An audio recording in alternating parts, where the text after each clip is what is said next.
get started. For everyone who is online, thank you so much for joining us today.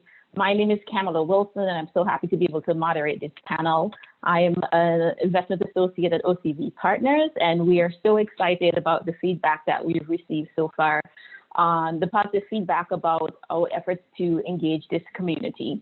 You know, as the event details said, within the healthcare venture system, BIPOC representation is traditionally low, but we do know that these communities are usually the ones most disproportionately affected by healthcare inequalities.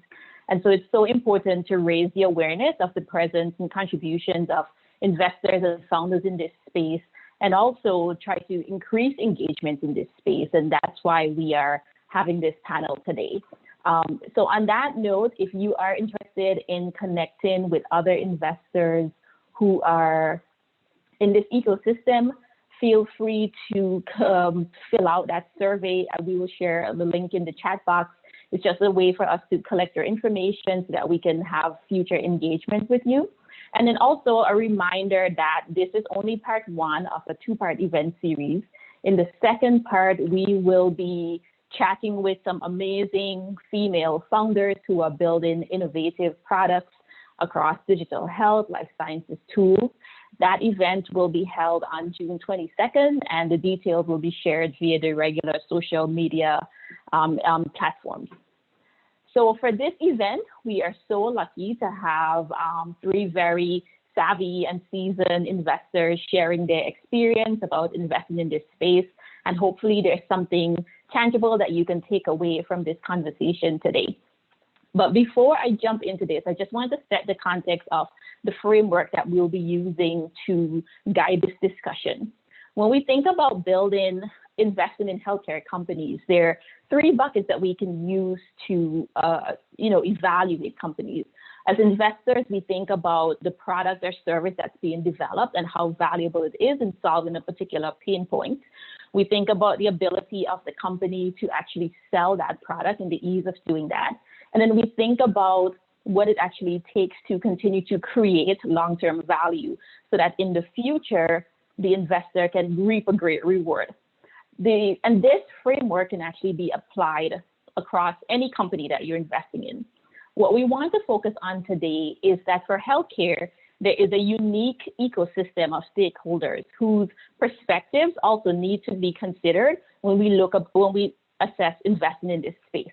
They are patients, providers, and payers. And as investors, it's important for us to understand where they see the value and what incentivizes them to actually use or pay for a product. So this is the framework that we will use today to guide the discussion. I will kick off the questions to the panelists, and then at the end, we will save some space for you, the audience, to be able to engage and ask your questions. So let me stop sharing my screen.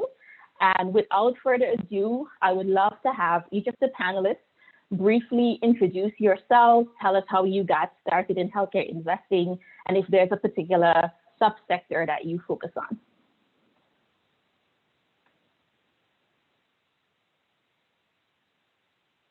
Don't be shy.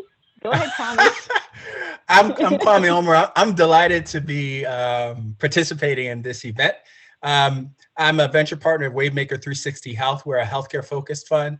And what that translates into is we invest in digital health, diagnostics, and traditional medical device companies at the seed stage. I have two answers to how I got started. I got exposed to venture in a serious way after applying to be a Kauffman Fellow. And I had the choice between participating in that program or going to business school. I chose business school.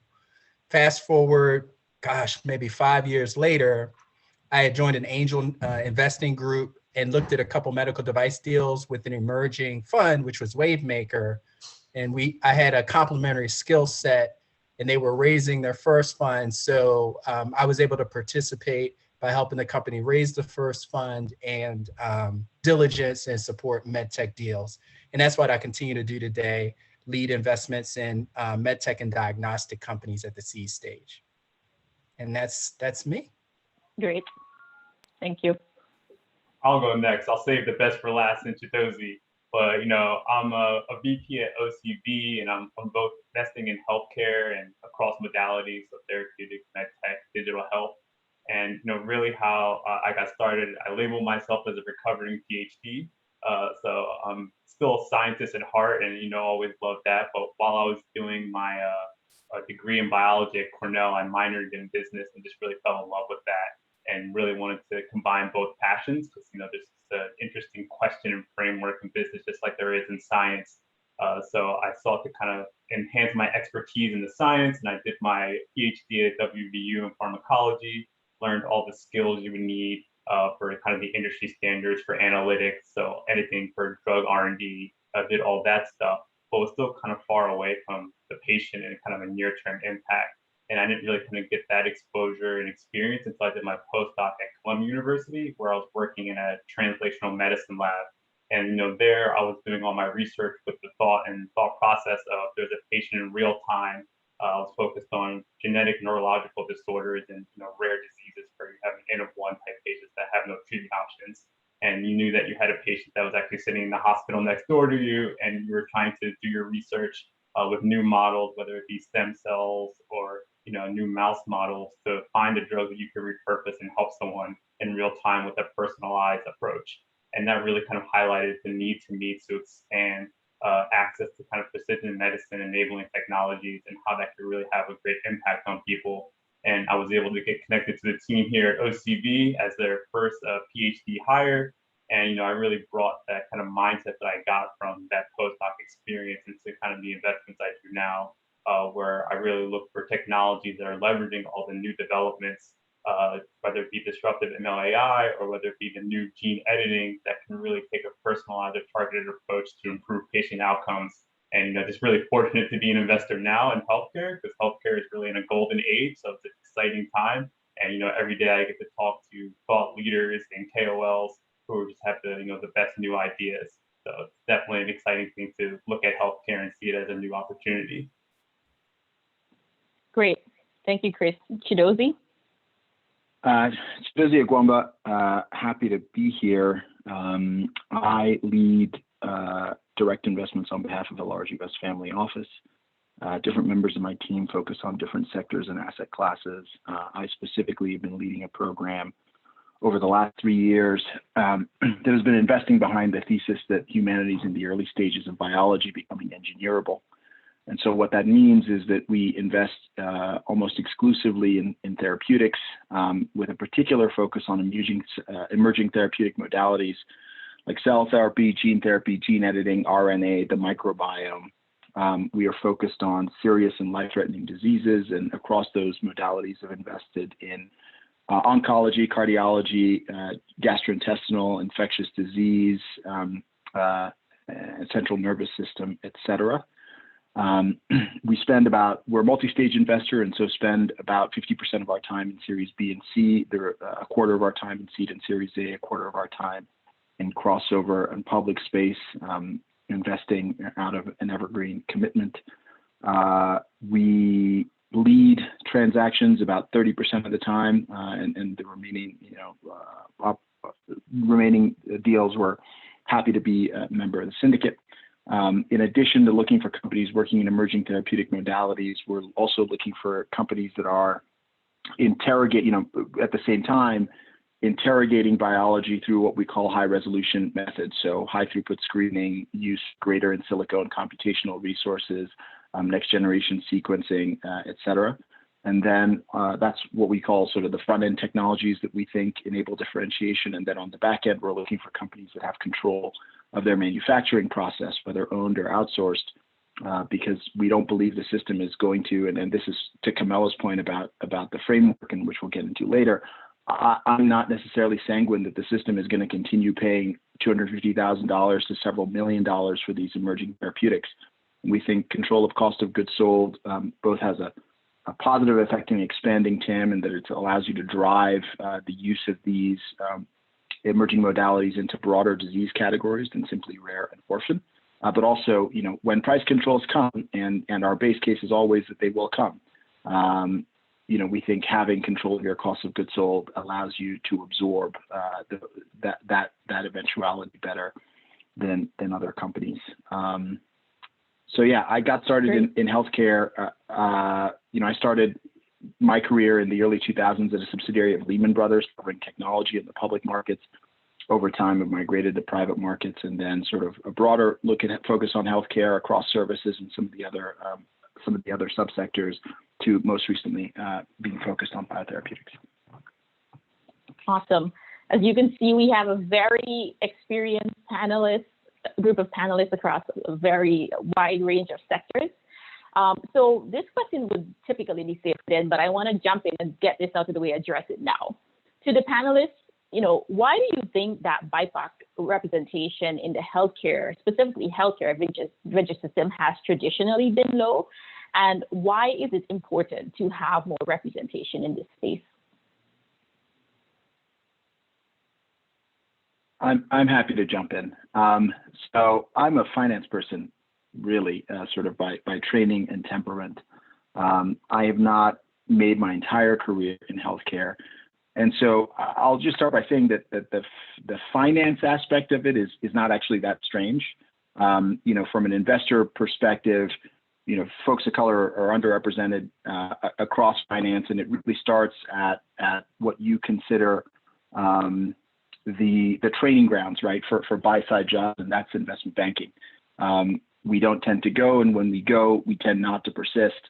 And I when I say not to persist, I don't mean that as a slight against folks, but there are all sorts of hurdles to continuing and being successful in the industry that for a gifted person, it's sometimes better to be someplace else.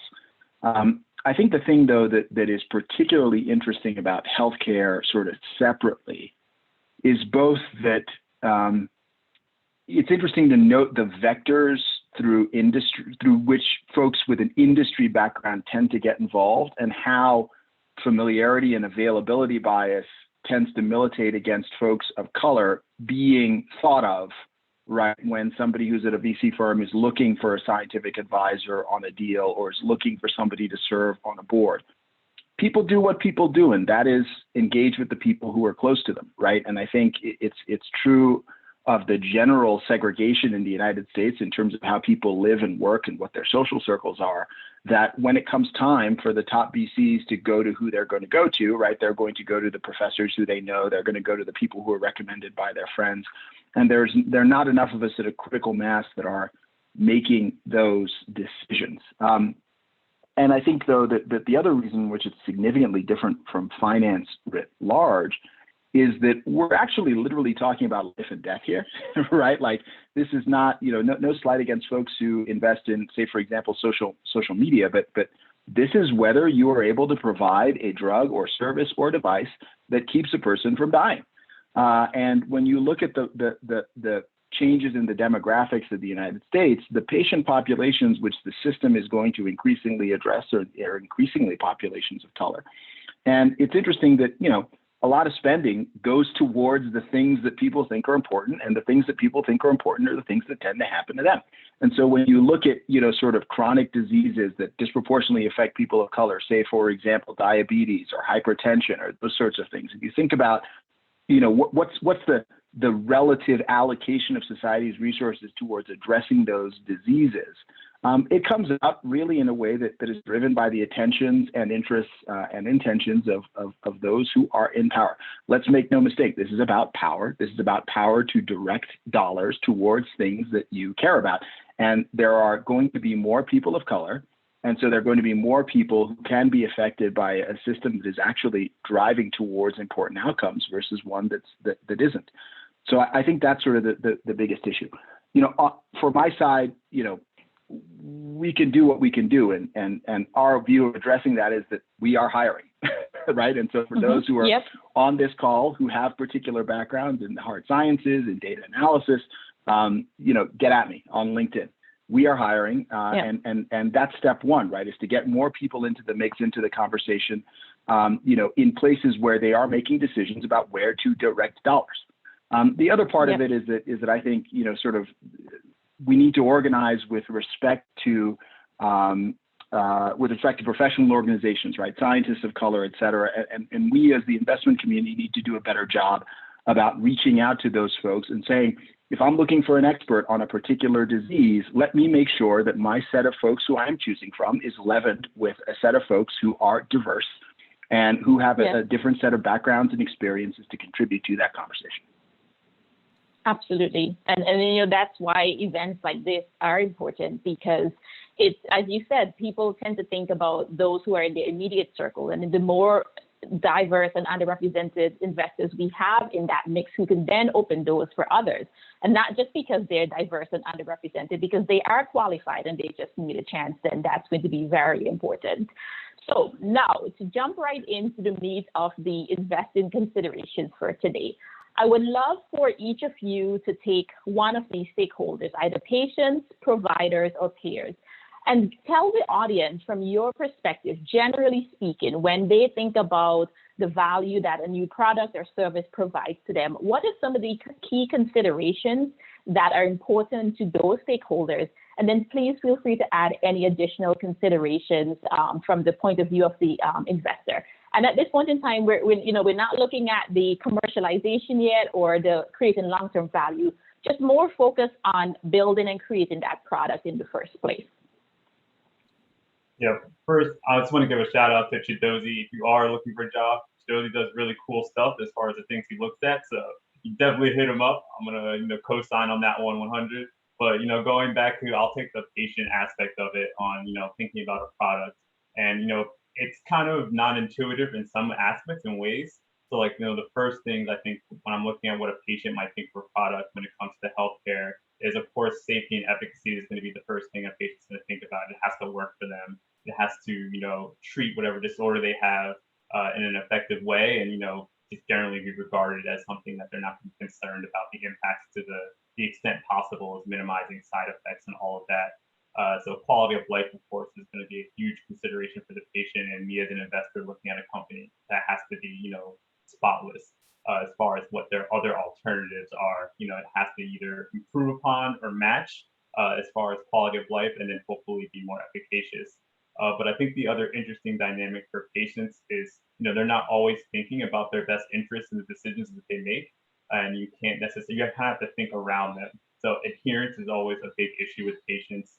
And, it's kind of like the psychological analysis of I know that watching my diet is good for me, but it doesn't mean that I'm going to do it every day. If I see a cheeseburger today, I'm not thinking 20 years down the line that I'm going to have cardiovascular disease. I'm going to eat that cheeseburger. And this comes into play in all kinds of medical modalities, whether it be diabetes or whether it be hypertension. Or as a patient, if you tell me I have to log onto this app every day, I might just not do that. Even though it's better for me, I know it's proven to work.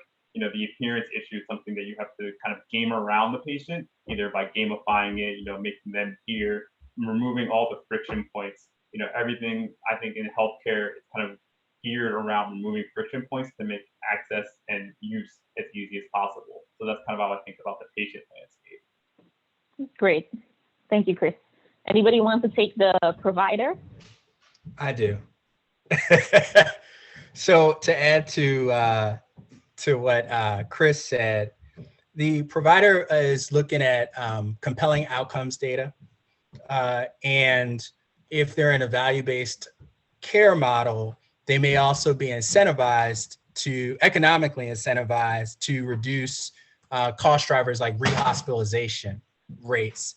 So if a solution can do those things and you can consistently get paid off of it through a reimbursement code, coverage, and payment schema, you're probably going to be able to build a product that can win. And the last thing in general for a provider, and there are exceptions, if there is a moat, FDA clearance, denovo, PMA, BLA, some FDA sign of approval, that will also incentivize providers to be more compelled to adopt a technology. In the world I live in, it would be an FDA clearance or de novo granting or PMA. Those, I think, are some early things to think about. Absolutely. And, one of the things that I come across a lot, just to add on the provider side, is, people bring a lot of tools, but the tools only add more work to the provider's usual workflow. And it's super important to understand how the tool is actually being used, and is it actually saving time? Because if it's only adding to my schedule, I'm not going to be incentivized to use it. Okay, Chidozie, you're up for the payer perspective.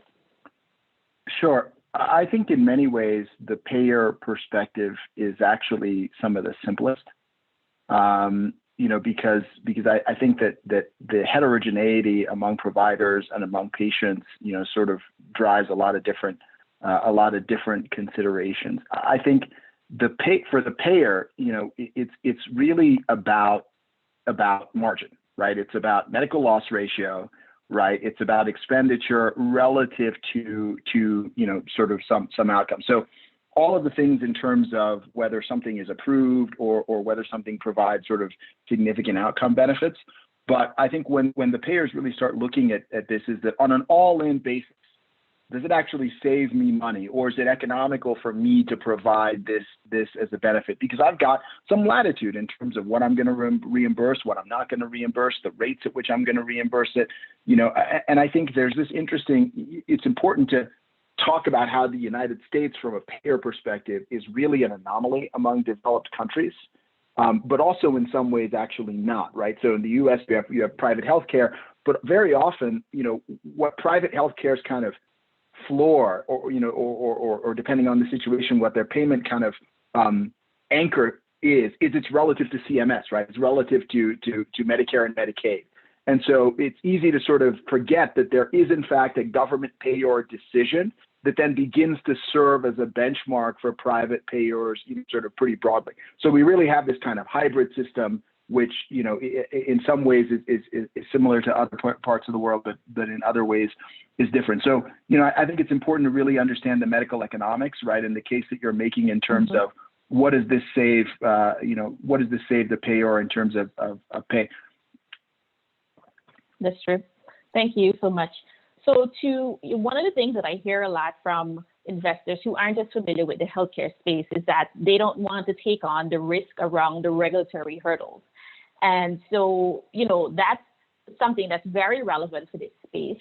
So what I'd like you to share with the audience is, as investors, how do you think of, one, evaluating the regulatory risk that a company has to take on, ways that they can manage that, and then also maybe even framing it as looking at risk that regulatory pathway more as a barrier to entry? How do you evaluate the risk and get comfortable jumping into companies that do have to cross that hurdle? To me, there's two ways to think about a regulatory barrier. One is, if there is no regulatory barrier, then your IP and your speed to market and your ability to gain traction have to be that much better than all your competitors. If there is a regulatory barrier, I 9 times out of 10 look at that as a positive thing, and particularly if there's clinical data needed to support that regulatory action. So we invested in a women's health company that's in the middle of a 200-patient study, a 220-patient study that they need for what's called a denovo granting. I think a lot of your audience be familiar with that. And we 100% look at that as a defensive moat. And by definition, if you're in the healthcare investing game, you're patient capital. If you're in biotherapeutics like Chidozie, you may be super patient. Our fund, we try and not invest when you're pre-prototype, but we want an exit in a reasonable period of time. And we know that for some of our investments, it means getting through the FDA, but it's a defensive moat. Yeah, I'll add on to anybody else to add? Yeah, I'll add on to what Kwame said, because you perfectly hit it. If you have a 200-patient trial and you're completed that as far as an FDA, it just takes time. There's nothing you can do to accelerate that much. A 200-patient trial with a 6-month follow-up, a 3-month follow-up. You just have to run that trial, and that's kind of your moat to get into market. And then on top of that, you'll have a stamp kind of on your claims for what that trial has proved, and the FDA will say, stamp of approval, you said that this treats this to this degree, that is accurate. And someone else has to come with a even better, higher bar to, kind of refute you and kind of displace you as far as a business model, unless there's something else they can kind of layer in to say, okay, maybe we work just the same, but ours is cheaper. or ours will reduce your time to do something by 20% more than them. That's why you should use us over them. But I think it does serve as a good moat as long as you can bring in the analysis to get yourself comfortable with investing in it. Absolutely. And I think, for some investors, they think about this regulatory path only for biotech or biopharma drugs and medical devices. But, we're in the age of digital health, and a lot of this regulation is relative as well. So to test the audience or engage the audience a bit, we actually have a poll of 2 questions to help you better understand some differences between different paths for FDA. So Joe, the poll, please.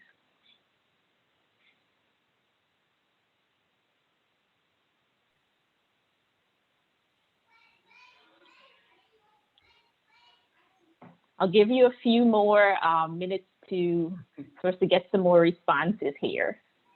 So the first one is a product that is FDA cleared has been proven to be safe and effective at treating or managing a disease or condition. And then the second one, the Apple Watch ECG feature is an FDA approved device. I'll give you 10 more seconds.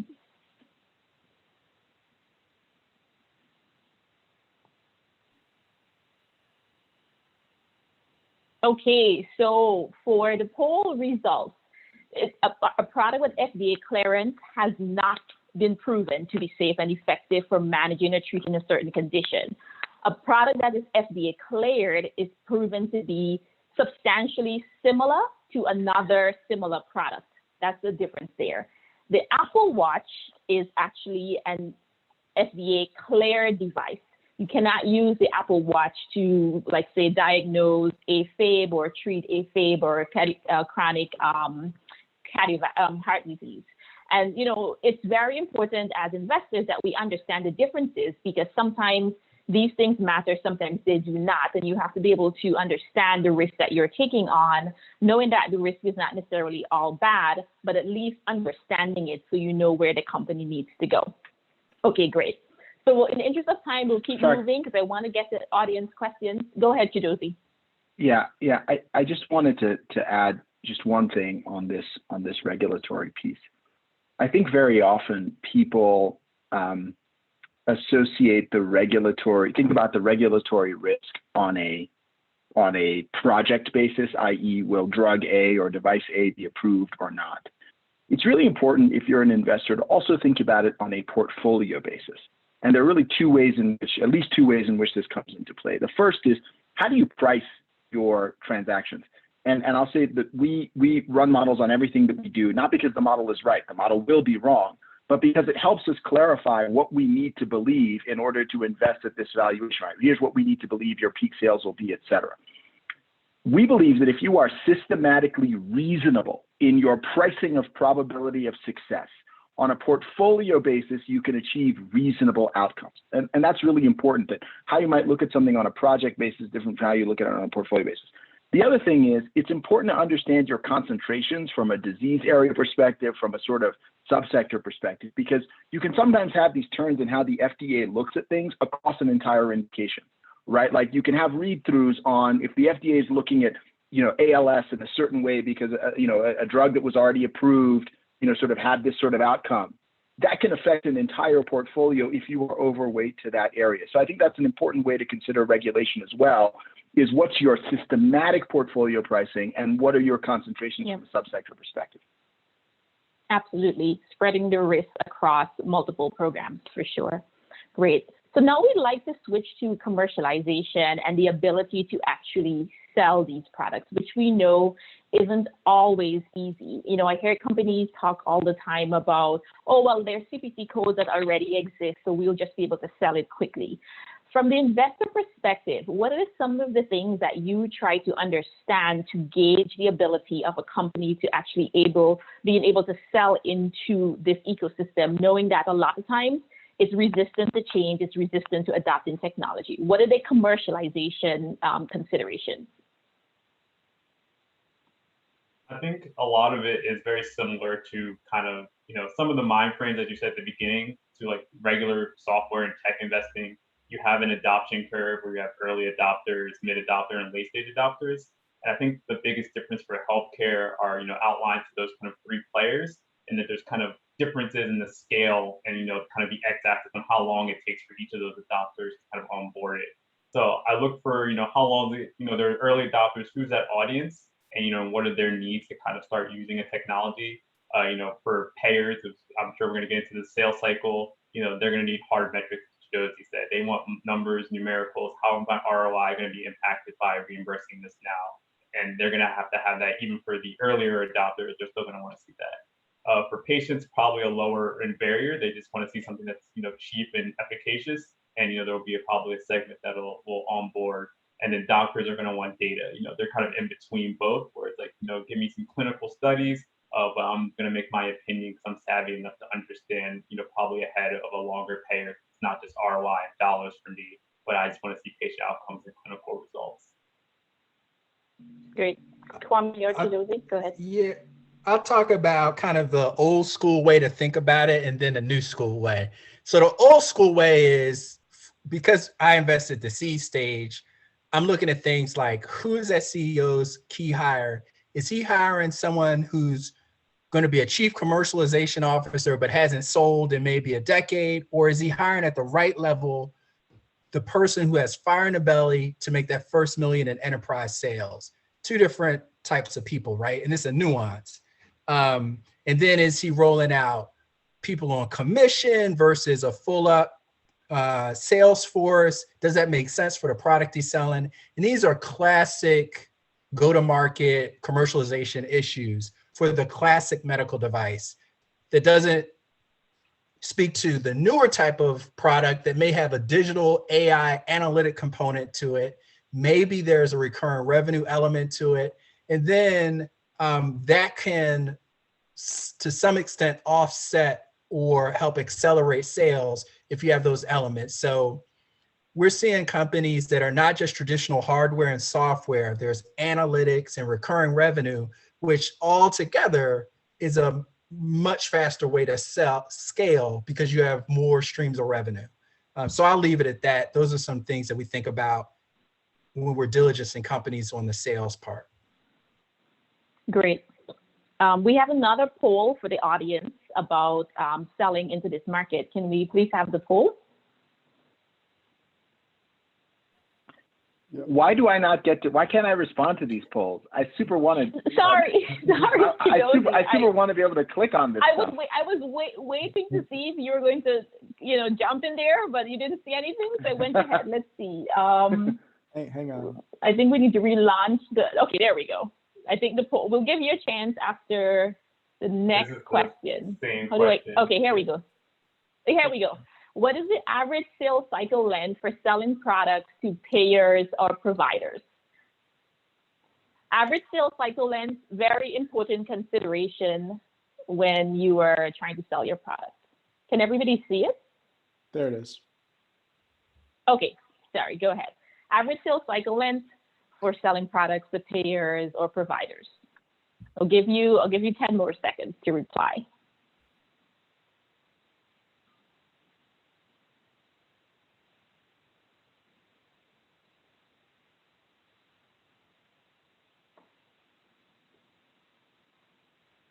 Okay, let me share the results. So we got this right. The average is actually 9 to 12 months, which is a lot longer than some sectors. And this is something that we look at a lot because a company will say, oh, I'm going to have this amount of revenue in this calendar year. And we know that if your pipeline, you're only in the early stages of actually talking to customers, there's no way that you're going to hit that revenue target just because of how long it actually takes to, get that sales completed. Okay, so Chidozie, go ahead. No, I actually wanted to click on the poll. I wanted to click on the poll. Sorry. It wasn't letting me click on the poll. Oh, look, I'll say something quickly on commercialization is that this is actually a big driver of why we are focused on therapeutics and we don't do devices and sort of digital health, which is not to say that there aren't people who do it well, but I have no evidence that I'm any good at it. And so, I one of the thesis behind us in therapeutics is that there is no drug that is safe and widely more efficacious than the standard of care that has not been bought if sold at a reasonable price. If you set the product risk, the sort of product quality burden high enough, you can in fact abstract away a lot of commercialization risk relative to something like a device, right? Where it's a lot of, even if something's FDA cleared or FDA approved, and those are absolutely different things, that sort of adoption from a physician workflow perspective, there are just a lot more confounding variables, right? In terms of sort of how you go about that. So we really run away from commercialization risk, but I would say that Kwame's point also holds, right? Is what's the skill set of the management of the company, and also like, do they actually understand how much better their product has to be than the next drug, right? Are they realistic about how much better it has to be, or the target product profile of everything else that is coming out around the same time is one of the ways in which we think about that as well. But we load on product. Yeah, props to Chidozie. Or even the market access. I kicked mine out of the room and shut the door, but you know, I'm a terrible cat owner for Chidozie. But I think I'll take the other side of that too. As someone, I also love therapeutic investments, but I really like the intersection of healthcare and technology, and something we kind of expose on in our fund. And that's really changed some of the payer-provider dynamics, because you can find a lot of these digital health companies that have different business models that, you know, don't involve you having to get reimbursement from a payer, whether it's going through, you know, employers who are providing coverage and benefits to their employees. And then you have a sales cycle that's dramatically reduced from that 9 to 12. And you can even get, if you're very good at your model, something like a Livongo. You know, they saw the opportunity with a patient population that just needed, you know, better care in diabetes and more proactive monitoring. And they're able to go into, you know, these different employers that are self-insured and say, you know, 3 to 6 months, launch us, pay per employee, and you have a great business model that never has to touch the payer or provider or get a lot of buy-in from them to enable you to launch.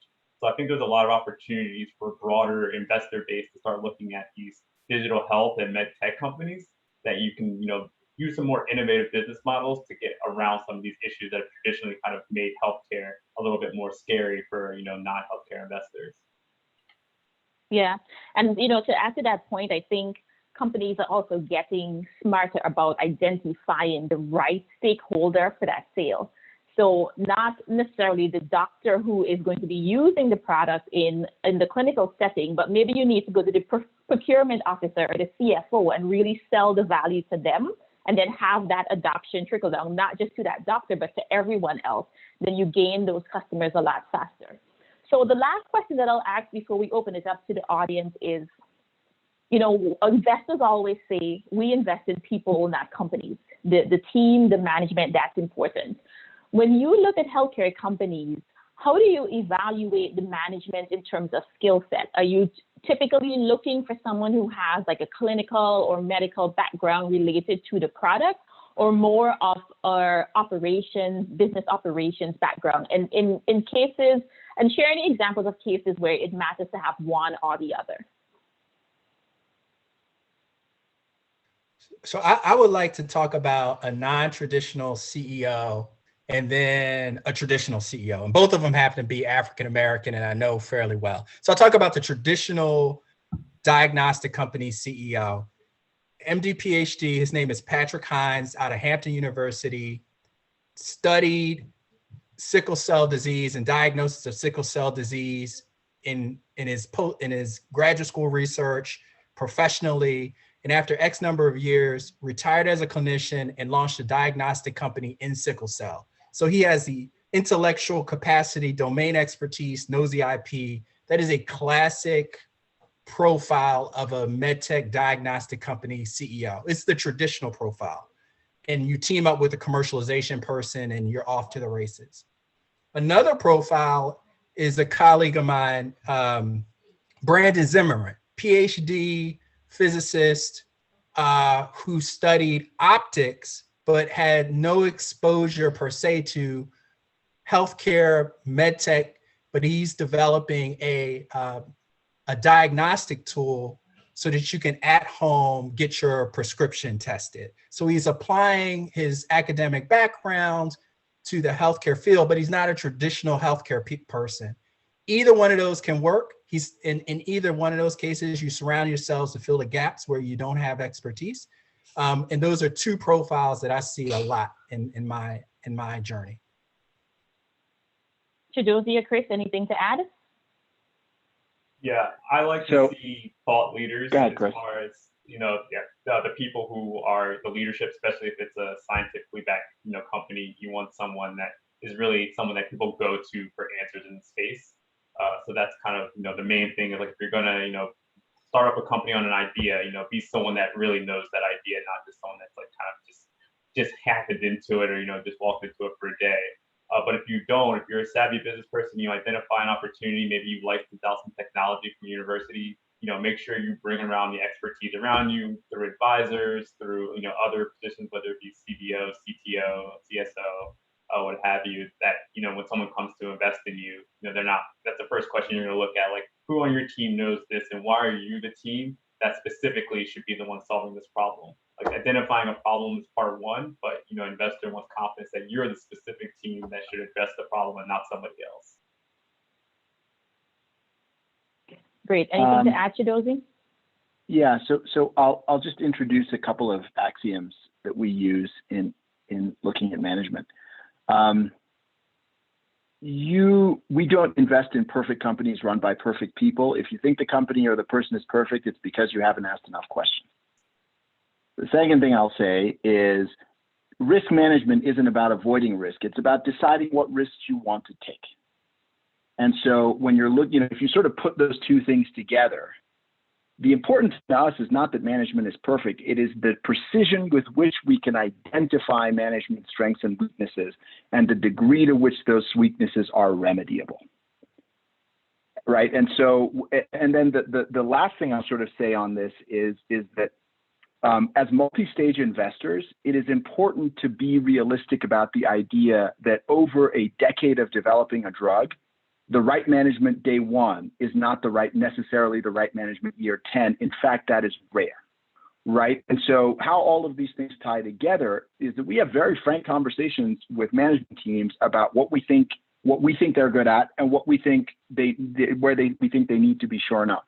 And by the way, we don't say this as we're the investors, so we know, so do what we say. It's got to be collaborative, right? Because there are all sorts of aspects of these businesses that we don't understand. We have a hypothesis, we work the hypothesis together, and there's information in how management responds to that feedback and criticism, right? Management that can't take that feedback and criticism is going to be challenging to work with, even if they're perfect day one, because year 5, when they stop being perfect, that starts being a much more challenging conversation, right? And so our view of management is really focused on, it's not a static assessment, right? It is a dynamic assessment about the evolving needs of the business. And it's about how you deal with and how you treat people, about saying, are we aligned on the idea that this business being successful and helping patients is what we're all here about to do? And let's all treat each other fairly and reasonably and humanely and kindly, right? But be real honest about what the challenges and problems are and get the right person in the right seat at the right time. Absolutely. I mean, that makes so much sense. I've seen so many companies where, the CEO was the person who came up with the technology, who, whether they discovered it in their lab or something that they did before, but they actually weren't the right person to lead the company. Maybe in the beginning when they were pulling the idea together, but as the company evolves, it's important for the management to evolve as well. That's great. Thank you. So now we want to open it up to the audience for questions. I mean, I can keep going, but we want to hear from you. This panel is for you. So Joe, if you can help me with getting some of these questions from the audience, that would be great. Yeah, don't be shy. The Q&A is open, so anyone feel free to submit your questions. They're there. Okay, here we go. So we have one question here. What are your thoughts on the effects that the advancement and adoption of blockchain technology will have on the startup ecosystem? More specifically, how do you think innovation in this space will benefit BIPOC patients? Blockchain. Anybody want to take that? We know Doge is going to the moon, but that's another story. Blockchain for healthcare. How do you think it's going to impact the space? I will say I have not seen any, and maybe this will be an interesting discussion, any healthcare solutions where blockchain has been a big differentiator, move the needle in our decision making.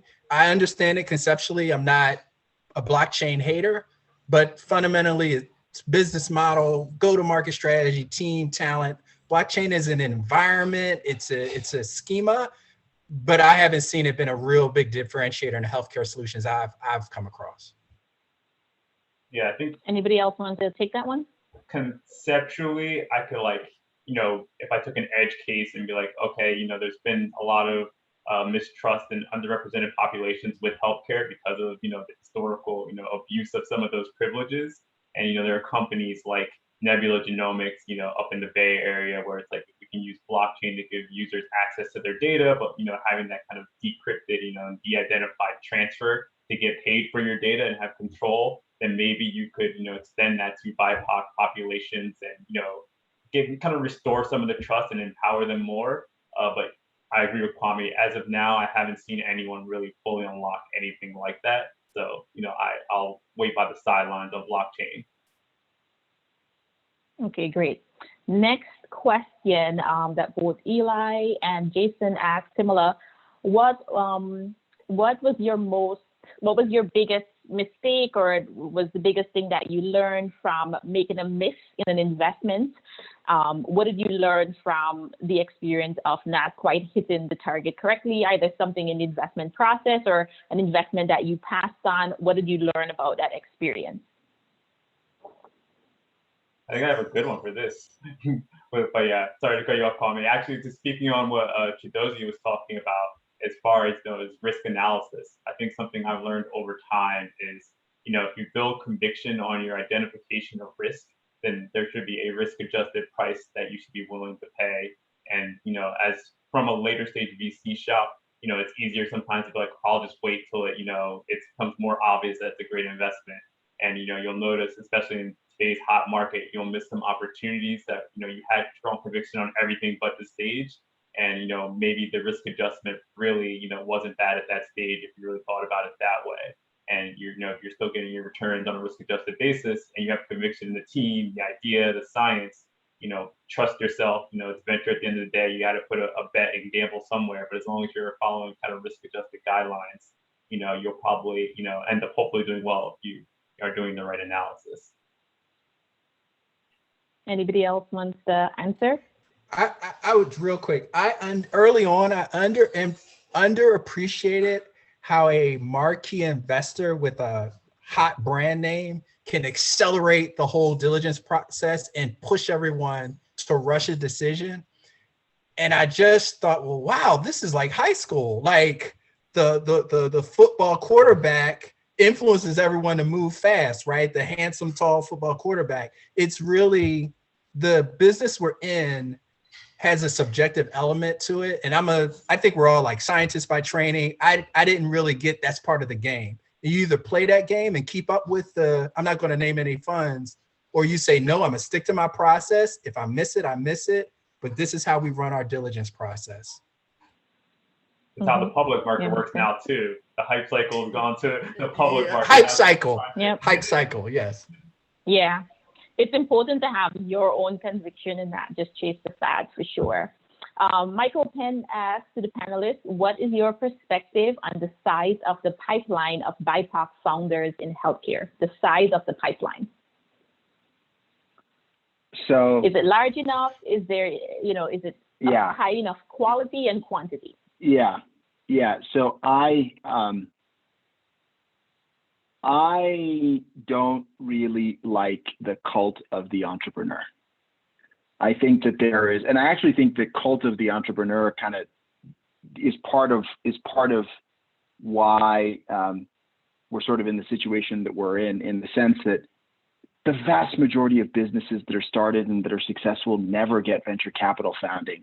Businesses that are started by people of color, right, are disproportionately don't get venture capital founding. The largest set of folks who are founding businesses in the country are Black women who are systematically, right, like excluded from these conversations.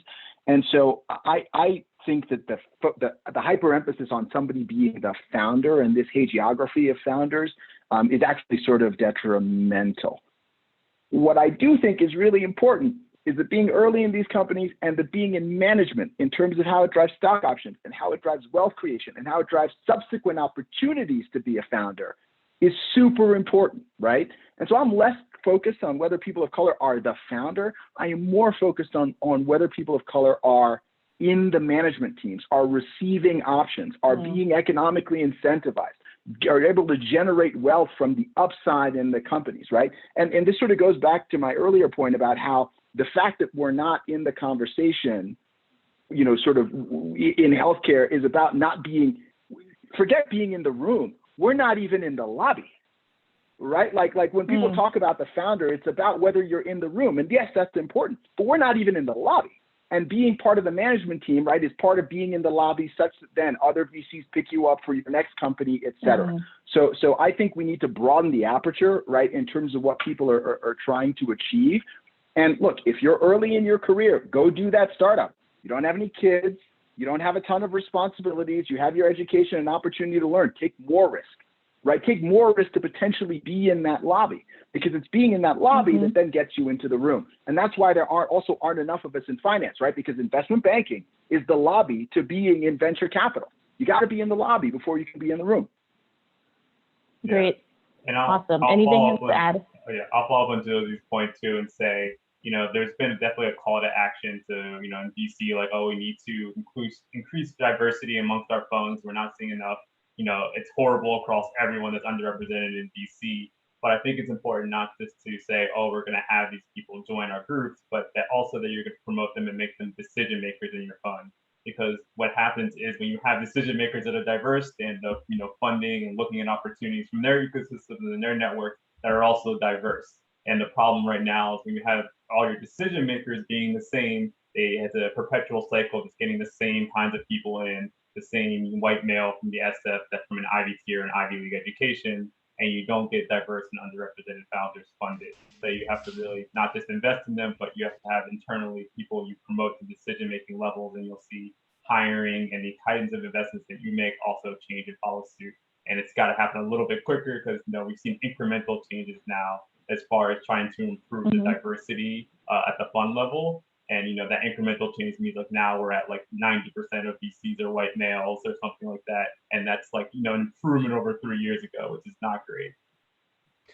Real quick, Camilla, I know Kwame, you want to move on. So, hey, Michael. No, go ahead, Kwame, go ahead. Yeah, I just want to answer Michael's question in a slightly different way. We have one data point from my world. We ran a competition with non-dilutive capital awarded to companies that were managed and controlled, to Chidozie's point, by African Americans or Latinx people. And we had over 80 applicants. And this is MedTech, digital health, and diagnostics. Is that small? Is that large? I'll let you be the judge of that. But I think sometimes the pipeline question is a cop-out to try and do things earlier up the pipeline when there is capital that can be deployed in investable venture grade companies that are run by Black people.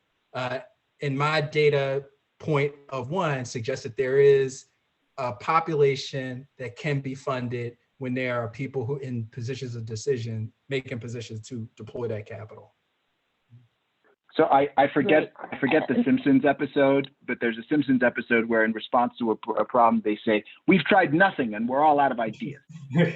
And when people talk about the BIPOC like pipeline, like it's a lot of people who have tried nothing and who are all out of ideas.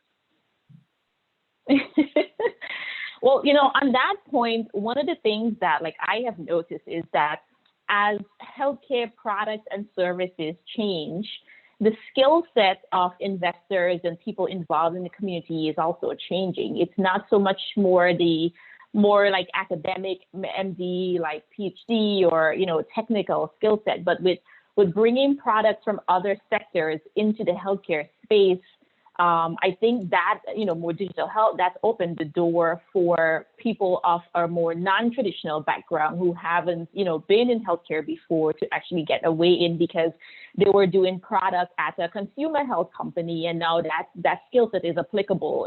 So I think, you know, that change in the healthcare landscape, just in terms of the mix of the product, software, analytics data is also changing some of the available pool to choose from.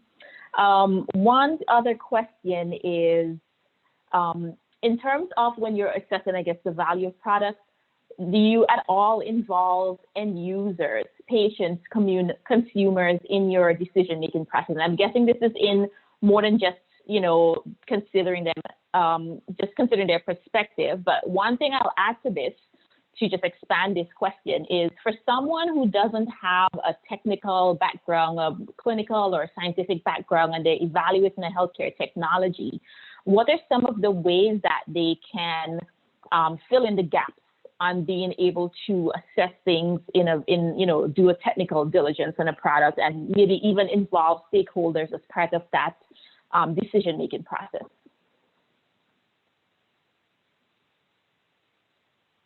So I talked about the really broad range of things that we invest in from a modality and from a disease state perspective. Like, just to be clear, like, I don't know all of that stuff. I don't even know most of that stuff. So by definition, right, like when we're getting involved in something, we have to find an expert. And the thing I will say is that I think because of the patient focus of many people who work in healthcare, I think your response rate, cold reaching out to an expert in a particular area in healthcare to ask them to help you assess something, is actually much higher than it is in a lot of other sectors. We are regularly able to find 3 or 4 doctors, right, whose particular kind of practice focus area is XYZ, who've written extensively on a subject, who are a really big deal, who, when I say, I'm Chidozie Ugwumba, I'm looking at a company that, that's focused on this, will you talk to me about it? Obviously we pay for the consulting time, right? When I say that, I get a really high response rate. And so I would say that we never make a decision with a sort of substantial check, certainly not a lead role in a product, without being able to source a scientific or technical expert who is an expert in that particular sort of drug disease state combination. And often we can source multiple, right, and start to kind of cross-reference their ideas. Awesome. Well, I think we're just about out of time, but this was a really engaging discussion. Obviously, we can't cover every topic. There's so many things that we could expand on. Each of those verticals has their, own space. But, if you are interested in continuing this conversation, getting connected to the community, please do fill out that survey link so that we can curate that and really think about ways to actually drive engagement and collaborate across this community. And then also, don't forget that we do have coming up that second event where we will hear from founders, female founders in this space who are building great products, and will share their perspective from the founder side. So thank you all so much. I'm not going to steal more of your time because I know everybody is more or less zoomed out. But thank you for joining us. Please give a hand to the panelists for their great participation today, and hope to see you again on another healthcare-focused BIPOC panel. Thank you. And everybody, moderator. Great job, Cam. Yeah, great job, Kamala. Thank you. Thank you. Take care. Bye-bye.